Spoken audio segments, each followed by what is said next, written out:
2024년 새해가 되었습니다. 사실 우리는 알죠. 새해가 된다고 해도 상황이 달라지는 건 아니라는 걸. 그렇지만 우리에겐 매우 중요한 변수가 하나 있습니다.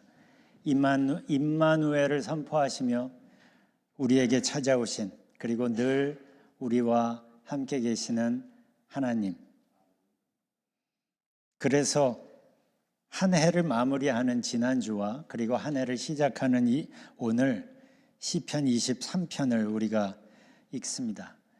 하나님께 초점 맞추는 것이 우리에게 그 무엇보다 중요하다고 생각했기 때문입니다.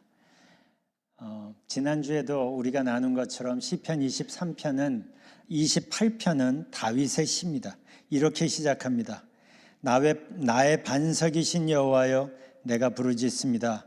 나에게 귀를 기울이소서. 주께서 나에게 대답하지 않으시면 내가 죽은 자와 다름이 없을 것입니다. 이걸 보면 다윗은 지금 꽤 힘든 상황에 있는 것 같습니다.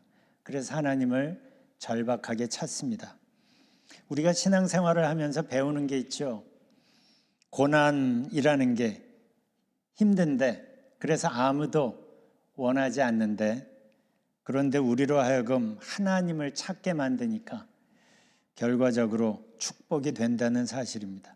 그래서 고난을 변장된 축복, 가면을 쓴 축복이라고 표현하죠.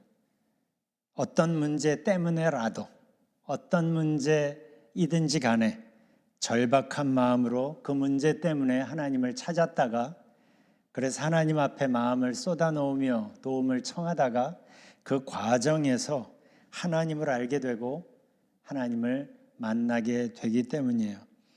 그래서 우리가 지난주에 본 것처럼 어떤 이유로든 하나님을 찾을 때, 그래서 하나님 앞에 나아가 마음을 쏟아 놓을 때 하나님은 은혜로 우리의 마음을 어루만져 주시는데, 그 하나님의 터치를 통하여 가장 중요한 변화, 그 터치가 만드는 가장 중요한 변화는 우리의 초점을 문제에서 하나님으로 옮겨가게 만듭니다. 대부분 문제 때문에 하나님을 찾죠. 그러니까 기도하면서도 그 문제에 초점을 맞추게 누구나 그렇게 됩니다. 그래서 다윗도 문제를 생각하고 자기를 힘들게 하는 사람을 생각하면서 기도하면서도 마음에 분노가 가득 찼었어요. 그렇게 기도를 시작을 하다가 그 과정에서 하나님을 만나게 되고 하나님께서 주시는 터치를 경험을 하는 거예요. 그러면 나의 초점이 문제에서 하나님으로 바뀌어 가게 되는 거예요. 우리는 그것을 28편 6절에서 봅니다. 5절까지는 악인들을 향한 다윗의 분노가 느껴져요. 이렇게 기도합니다. 그들의 손이 저지른 대로 갚으시고 마땅히 받아야 할 벌을 내려주소서. 여호와께서 그들을 쳐부수시고 다시는 일어나지 못하게 하십시오. 이렇게 기도하다가 6절에 와서 그 분노가 하나님을 향한 찬송으로 바뀝니다. 여호와를 찬송하며 내 간구하는 소리를 들으심이로다.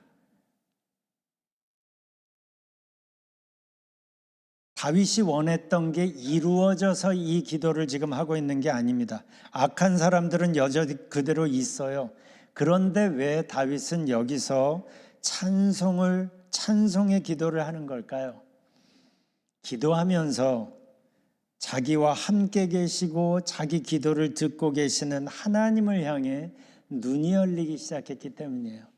그 전에는 문제가 가득했고 분노가 가득했지만, 그런데 기도하면서 내가 하나님 앞에 있는 걸 알기 시작을 하고 그 하나님이 나를 바라보시고 내 손을 붙잡고 계신다는 사실에 눈이 열리면서 문제보다 크신 하나님께 눈이 열리면서 초점이 바뀌는 거예요. 그래서 하나님께 초점을 맞추기 시작하는 겁니다. 그러니까 하나님으로 마음이 채워지면서 아주 5절과는 굉장히 상반된 고백을 하기 시작합니다. 여호와를 찬양하며 내 간구하는 소리를 들으심이로다. 바로 이 초점의 변화가 새해를 시작하는 우리에게 꼭 필요합니다. 새해가 되었다고 상황이 바뀌는 게 아니기 때문이에요. 골칫거리들이 없어지는 게 아니기 때문이에요. 바로 여기에서 골칫거리, 여러 이런저런 복잡한 상황 한가운데서 하나님이 우리에게 원하시는 게 있어요. 우리는 기도를 하면서 이 상황을 고쳐달라고, 문제를 해결해 달라고 기도하지만 하나님이 우리에게 원하시는 건 너가 지금 어떤 상황에 있든지 간에 문제보다 큰 하나님께, 나에게 초점 맞추라는 거죠. 그래서 나와 함께 너가 지금 씨름하는 문제를 함께 대면하자 하는 거예요. 그 문제에서 나를 보고 하나님을 보고 하나님과 함께 문제를 대면하는 것을 하나님께서 우리에게 기대하시는 거예요. 바로 이게 다윗이 골리앗 앞에서 했던 겁니다. 그가 골리앗 앞에 설 수 있었던 이유는 자기가 혼자가 아님을 알았기 때문이에요. 사실 사울 왕이 다윗을 말렸죠. 그러니까 다윗은 양을 치다가 만났던 사자와 곰과 싸웠던 이야기를 쭉 하면서 이런 말을 합니다. 사무엘상 17장 37절, 여호와께서 나를 사자의 발톱과 곰의 발톱에서 건져내셨은즉. 상상해 보세요. 이때는 아직 애거든요, 다윗은. 근데 어떻게 사자를 이기겠어요? 어떻게 곰을 이기겠어요? 다윗도 알았죠. 곰을 이길 수 없다는 걸 알았어요. 그런데 이긴 거예요. 거기에서 뭘 발견합니까? 하나님이 나와 함께 하시는구나를 경험한 거예요. 그러니까 이거는 단순히 내가 사자와 이겼어요, 곰과 싸워서 이겼어요 라는 걸 자랑하는 게 아니라 나는 혼자가 아닙니다. 사자와 싸울 때도 곰과 싸울 때도 나와 함께 하셔서 이기게 하신 하나님이 나를 이 블레셋 사람의 손에서도 건져내시리이다. 여기에 초점은 내가 사자와 곰을 이겼다는 게 아니라 하나님이 나를 건지실 것을 확신하는 거예요. 자기가 혼자가 아님을 안 거죠. 그 골리앗이라는 상황 앞에서 다윗은 하나님을 본 겁니다. 이걸 보면 다윗이 그 다른 이스라엘 군인과 달랐던 점을 분명히 볼 수가 있어요. 그 당시 이스라엘 이 군인들, 요즘 말로 말하면 다 모태신앙자들입니다. 다 하나님을 알아요. 하나님에 대해서 잘 알아요. 그런데 골리앗을 봤을 때 그들은 흠칫 놀라며 도망가기에 바빴어요. 왜요? 그들이 아는 하나님은 그들의 힘이 되지 못했어요. 그런데 다윗은 양을 칠 때, 곰을 만날 때 하나님을 찾았고 하나님과 함께 이겼던 경험이 있기 때문에 골리앗 앞에서도 당당할 수 있었어요. 저는 그 다른 이스라엘 사람들과 다윗을 보면서 우리는 어떤가 생각이 들어요. 우리는 다 하나님을 알아요. 하나님을 아는 상태입니까? 아니면 하나님이 정말 나와 함께 하신다는 것을 알고 그분과 함께 살아가고 있습니까? 이것은 아주 다른 문제들입니다. 다윗은 하나님을 경험했고 그 하나님이 골리앗의 손에서도 자기를 건져내실 줄 믿었기 때문에, 그게 분명했기 때문에 골리앗에게 가면서 이렇게 외칩니다.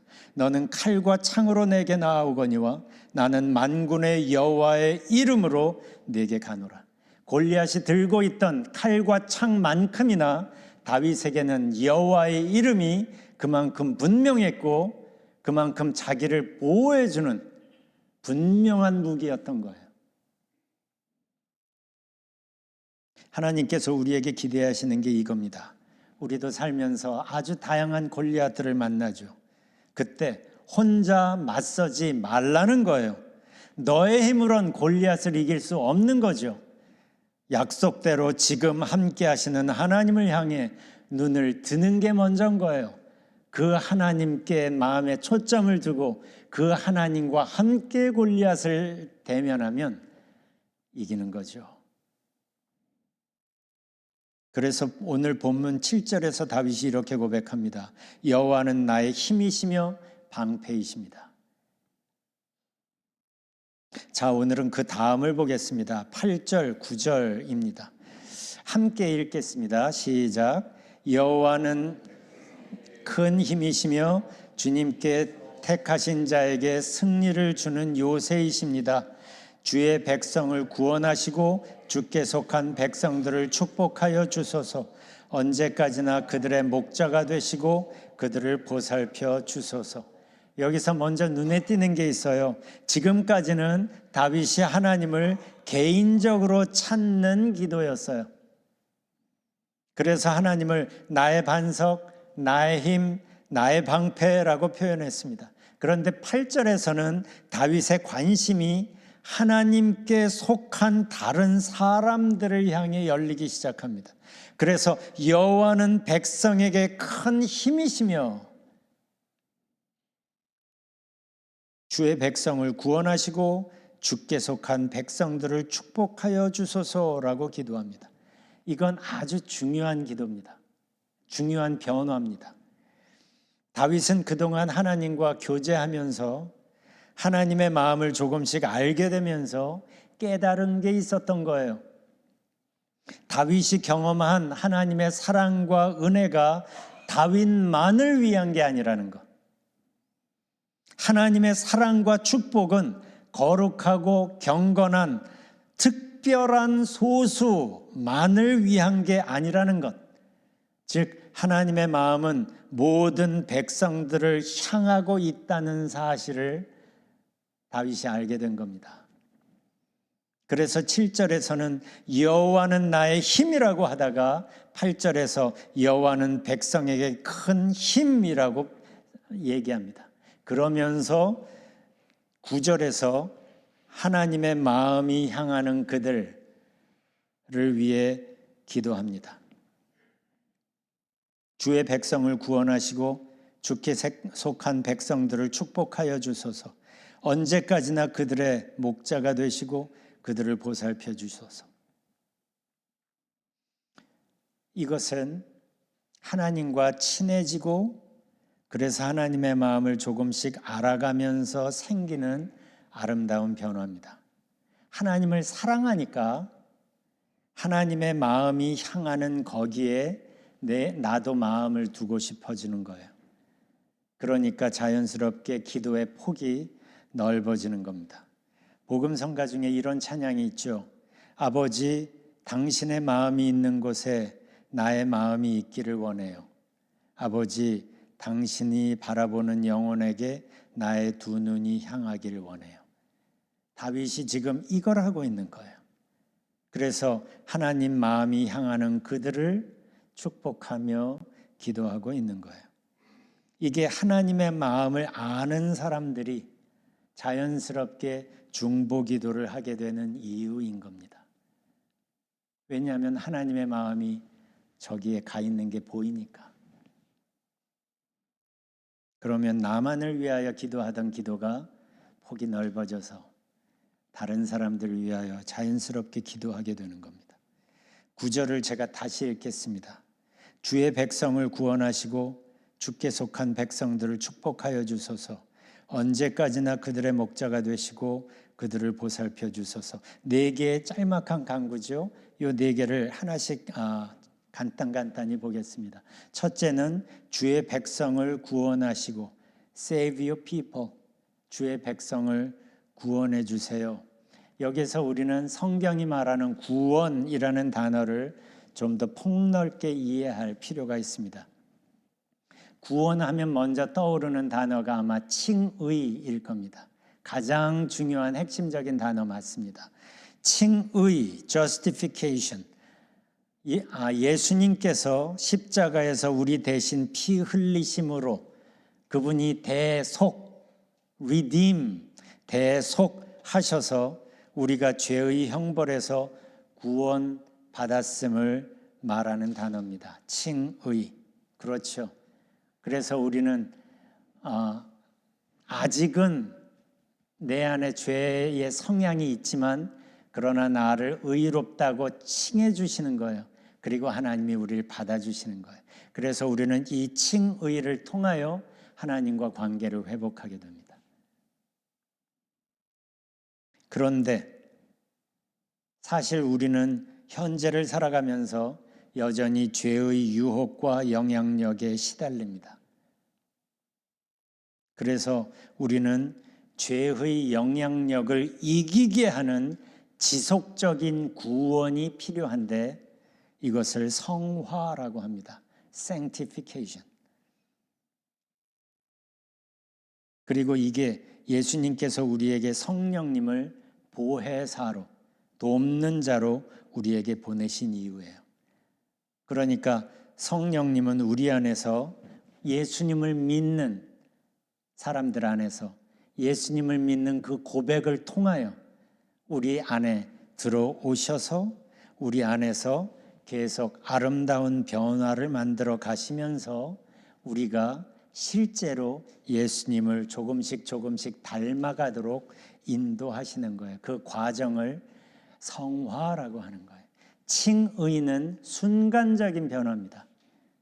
그러니까 내가 예수님을 믿으면 하나님은 나를 의롭다고 받으시면서 내가 그 순간 하나님께 억셉트가 되면서 하나님의 자녀가 돼요. 그래서 칭의는 순간적인 나의 고백의 순간이지만 성화는 기간이 필요한 거예요. 서서히 변화되는 기간.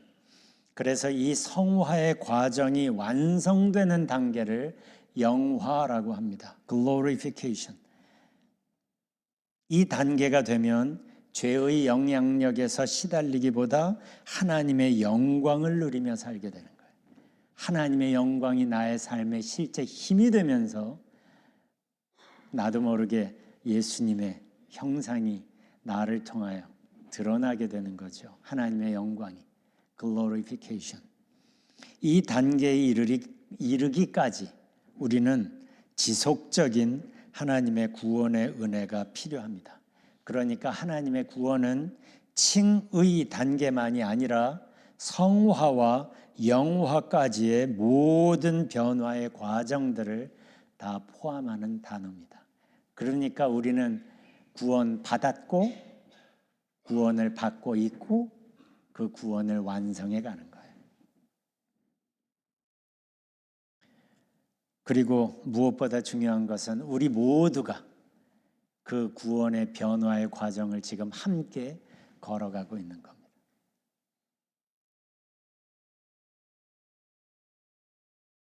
자, 변화의 과정을 걸어가고 있다는 것을 다른 말로 말하면 우리는 모두 지금 공사 중이라는 거죠. 바뀌어가고 있는 과정인 거예요. 공사 중입니다. 지금 하나님의 은혜로 나름 변화되고 있는 중이에요. 다 저를 포함하여 모두가 다. 그러니까 지금은 다른 사람을 보며 이러니 저러니 판단할 때가 아닙니다. 서로 이해해주고 기다려주는 아량이 필요할 때예요. 왜냐하면 지금 저 사람의 모습이 완성 단계가 아니니까. 하나님이 지금 만져가시는 단계니까 그 과정에 무엇을 보고 이러니 저러니 하면 만드시는 분이 별로 좋아하지 않겠죠? 여러분이 누구를 향해 뭐라 그러면 그건 그 사람에 대한 모욕이나 어떤 그게 아니라 그분을 만들어 가시는 그분에 대한 거식입니다. 그런 의미에서 주의 백성을 구원하시고 라는 이 기도는 이미 우리 안에 시작된 겁니다. 자, 두 번째, 주께 속한 백성들을 축복하여 주소서. 우리가 받은 구원이라는 패키지 안에 담긴 놀라운 내용 중 하나가 하나님의 자녀됨입니다. 하나님의 자녀가 되면서 우리는 하나님의 모든 것을 함께 누릴 권리를 받는 거예요. 하나님의 자녀들이니까. 그래서 에베소서 1장에서 바울은 이렇게 말합니다. 1장 3절 같이 읽어볼까요? 시작. 하나님께서는 그리스도 안에서 하늘에 속한 온갖 신령한 복을 우리에게 주셨습니다. 하나님께서 우리에게 주시려는 것, 하나님께서 우리를 위해 준비하신 것을 하늘에 속한 온갖 신령한 복이라고 표현하고 있어요. 생각해 보세요. 하나님은 왜 당신의 아들을 십자가에 내어주시기까지 하면서 우리에게 오신 걸까? 하나님께서 치르신 대가를 생각해 보면 하나님께서 이제 이루실 그 결과의 크기를 짐작할 수 있죠. 일단 투자와 그 결과가 맞아야 장사가 되는 거 아니에요. 하나님도 그 십자가라는 그 어마어마한 대가를 치르셨다면 조그만 별것 아닌 결과를 위해서 그런 대가를 치르셨겠어요? 무슨 결과를 하나님께서 가지셨길래 십자가라는 상상도 할 수 없는 대가를 기꺼이 치르셨을까? 우리는 이걸 가끔 생각해 볼 필요가 있어요. 그것은 하나님이 만드시려는 결과는 우리가 좀 더 좋은 집에 살고 좀 더 좋은 직장에 다니고 행복한 결혼 생활을 하고 풍요롭게 이 땅에 사는 그 정도의 수준은 아니라는 것을 짐작할 수는 있죠. 그 수준을 훨씬 넘어서는 훨씬 더 크고 훨씬 더 중요한 이유 때문이겠죠. 한마디로 말하면 생명과 복의 근원이신 하나님 안에서 우리가 살 수 있도록, 그래서 하나님의 사랑과 평화와 기쁨을 통하여 진정한 회복을 경험하고 그분 안에서 풍성한 삶을 누리게 하기 위하여, 그리고 이것은 한 번에 놀랍고 신비한 체험이 아니라 이것은 하나님 안에서의 새로운 삶이고 하나님 안에서 영원히 지속되는 삶입니다. 그걸 하나님이 우리 한 사람 한 사람에게 주시고 싶으신 거예요.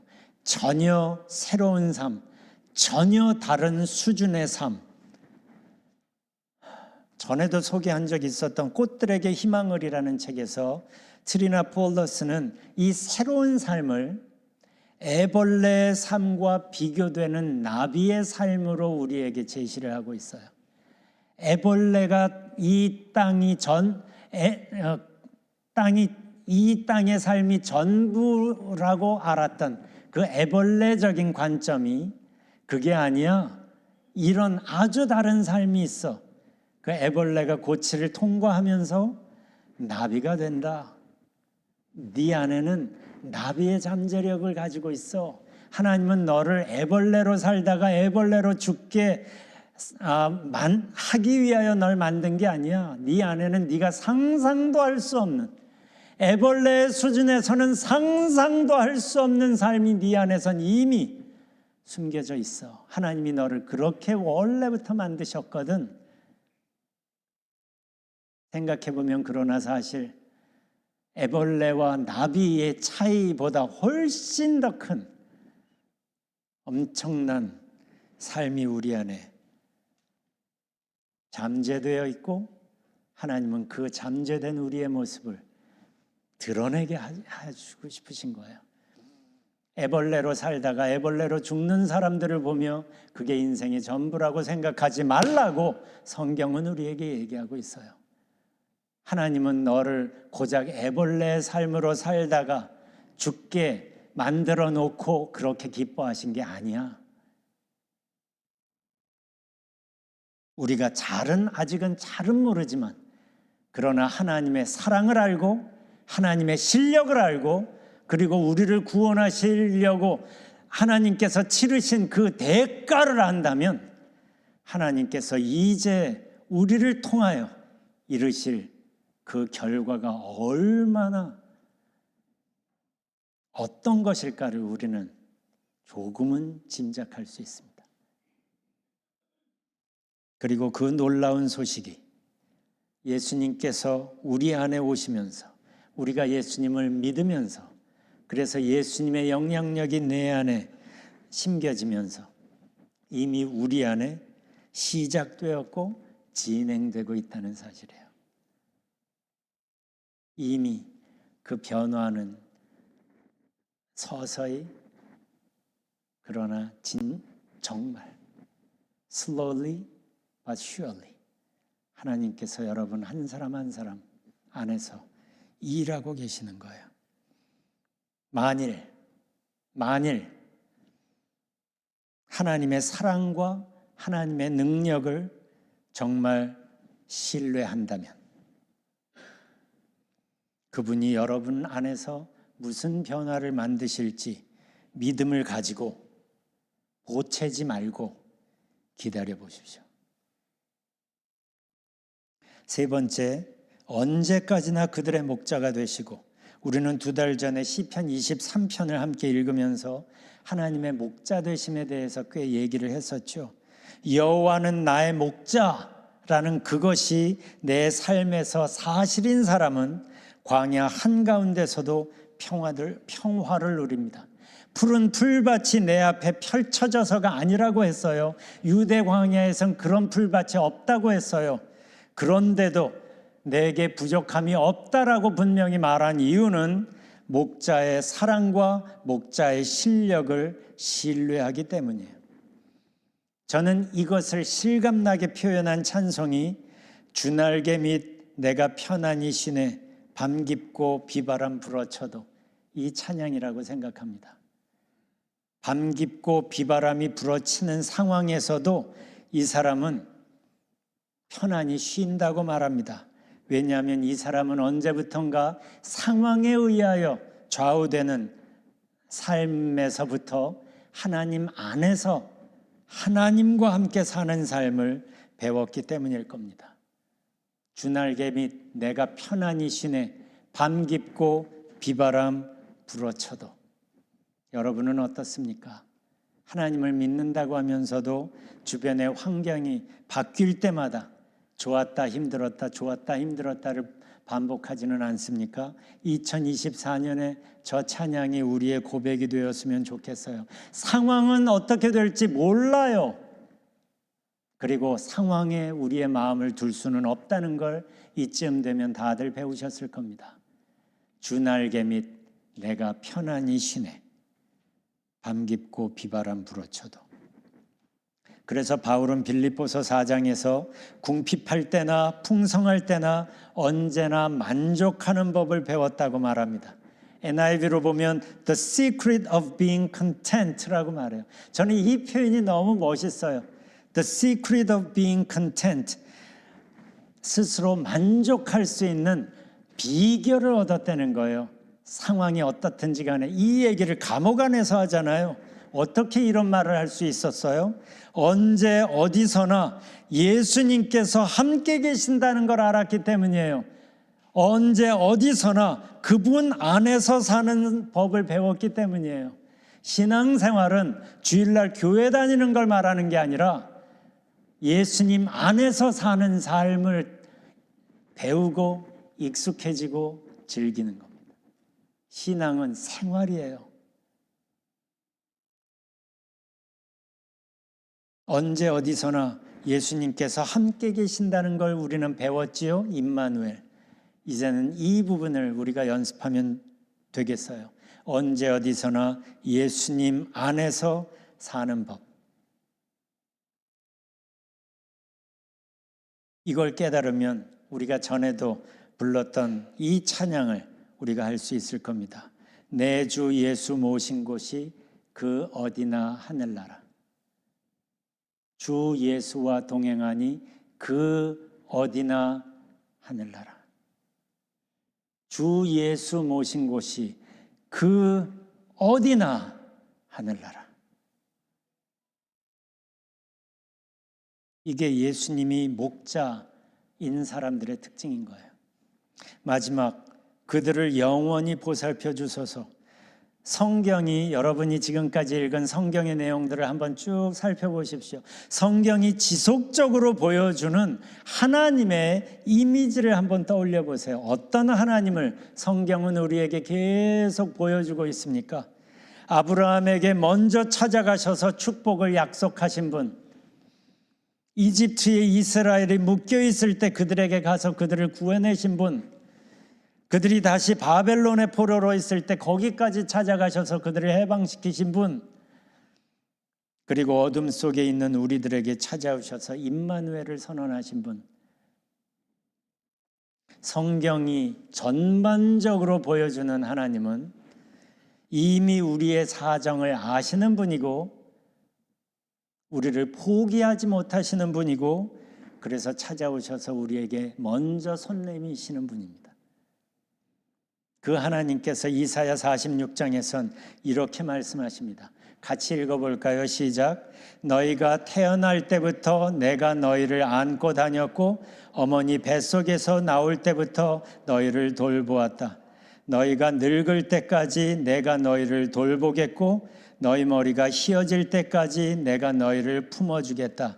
내가 너희를 지었으니 너희를 돌보겠다. 너희를 인도하여 구원해 주겠다.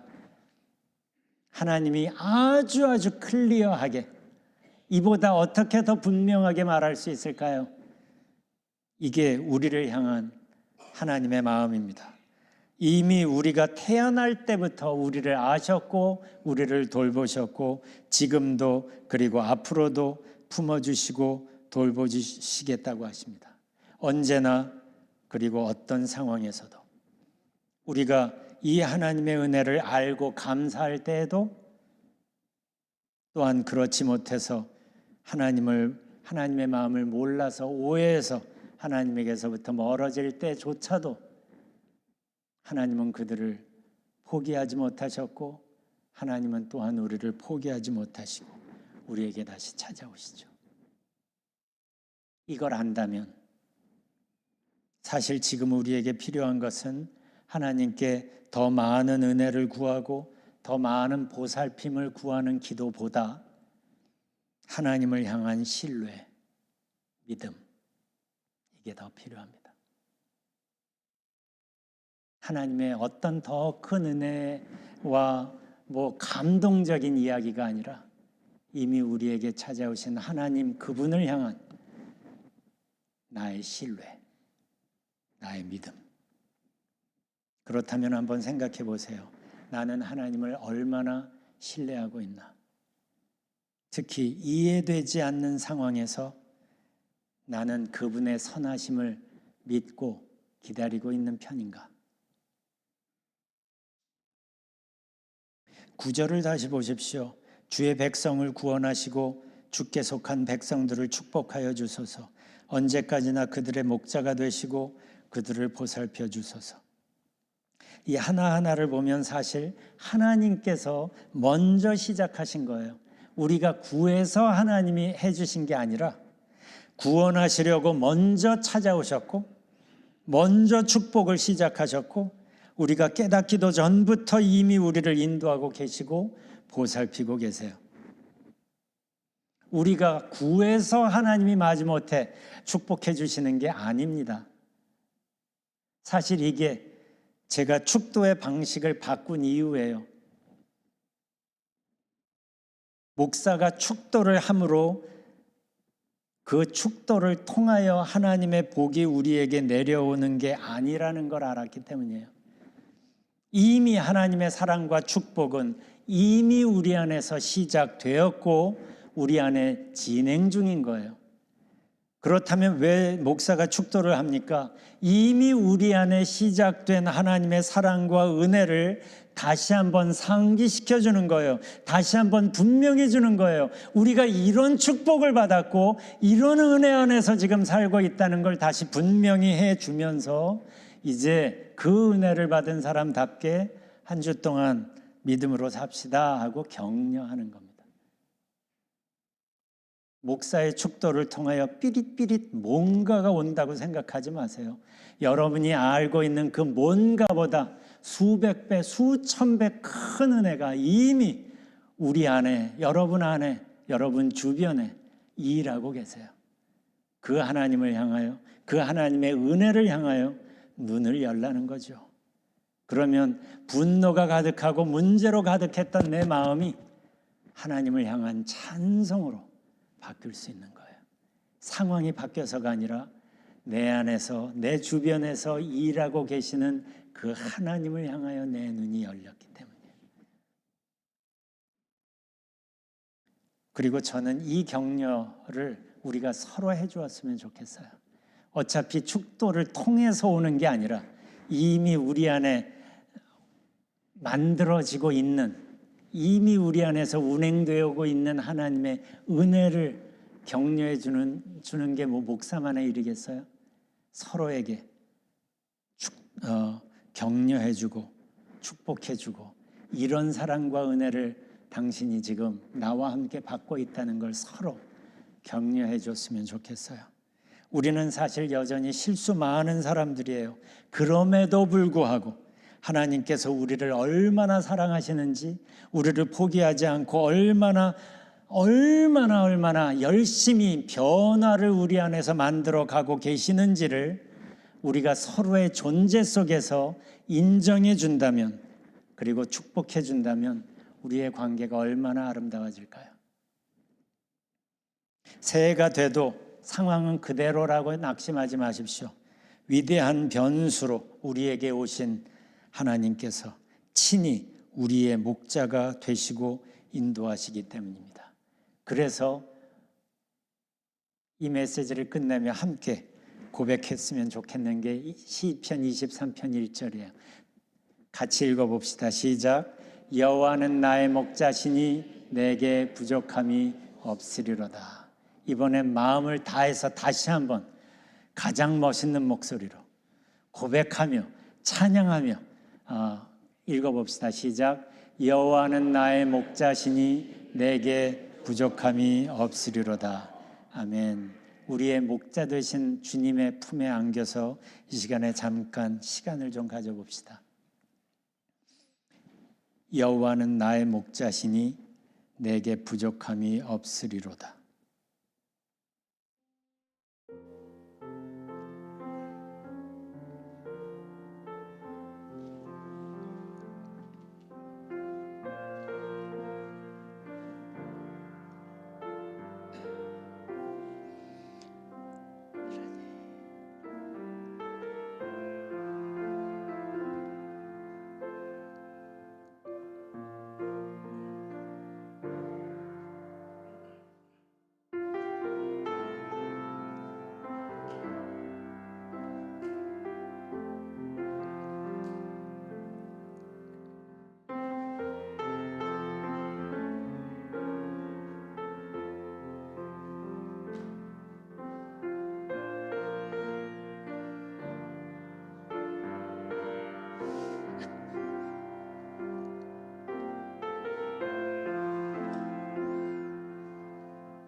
은혜의 하나님, 우리 아버지, 우리의 목자가 되어주셔서 참 감사합니다. 우리의 삶의 모든 부분이 주님의 인도 아래 있음을 고백합니다. 새해를 시작하면서 어떤 모양의 상황을 만난다 할지라도 우리가 여전히 기뻐할 수 있는 이유는 주께서 함께 계시기 때문입니다. 내 주 예수 계신 곳이 그 어디나 하늘나라이기 때문입니다. 주님과 더욱 가까이 동행하기 원합니다. 우리의 삶의 모습이 그래서 이웃들에게 선교가 되게 해주세요. 우리의 삶의 모습이 자녀들에게 참된 신앙교육이 되게 해주세요. 예수님의 이름으로 기도합니다. 아멘.